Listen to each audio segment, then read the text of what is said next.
বোতাম সেলাই করতে গিয়ে রোমান্টিক মুহূর্তে ধরা দিল অভি ও ছুটি। সম্পূর্ণ জানতে হলে চ্যানেলটি সাবস্ক্রাইব করে ভিডিওটি লাইক দিয়ে দেখতে থাকুন।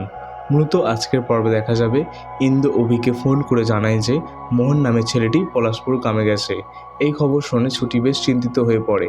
এরপর ছুটি অভির ব্যাগ গুছিয়ে দেয় এবং বলে, আমার বাবার কেস, আর আমাকে নিয়ে যাবেন না?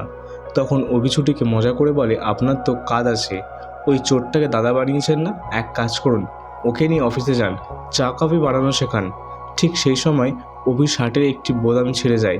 ছুটি নিজে সেটি সেলাই করতে শুরু করে, আর তাদের মধ্যে একটি রোমান্টিক মুহূর্ত তৈরি হয়। এরপর অভির মা ঘরে এসে পড়েন। তখন অভি বলে, আমাকে কয়েকদিনের জন্য বাইরে যেতে হবে, আমার বউটাকে একটু দেখো। কিন্তু অভির মা হেসে বলেন, আমি দেখতে পারবো না। এরপর তিনি ছুটিকে সঙ্গে নিয়ে চলে যান। অন্যদিকে ঝুমকি রেগে গিয়ে বলে, ছুটি আর অভিকে কীভাবে আলাদা করতে হয় তা আমি খুব ভালো করেই জানি।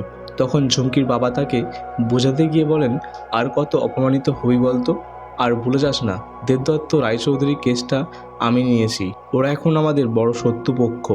এই পাশাপাশি দেখা যাবে অভির মা ছুটিকে গাড়িতে তুলে দেয়। এরপর অভি ছুটিকে দেখতে না পেয়ে মাকে জিজ্ঞাসা করে ছুটি কোথায়। তখন তার মা বলেন, আমি ওকে একটি কাজে পাঠিয়েছি। এরপর তিনি অভিকে বলেন, অভি তুমি দুগ্গা দুগ্গা বলে বেরিয়ে পড়ো। তো বন্ধুরা, আগামী পর্বে ঝুমকি কী করতে চলেছে আপনাদের কি মনে হয় তা কমেন্টের মাধ্যমে জানান।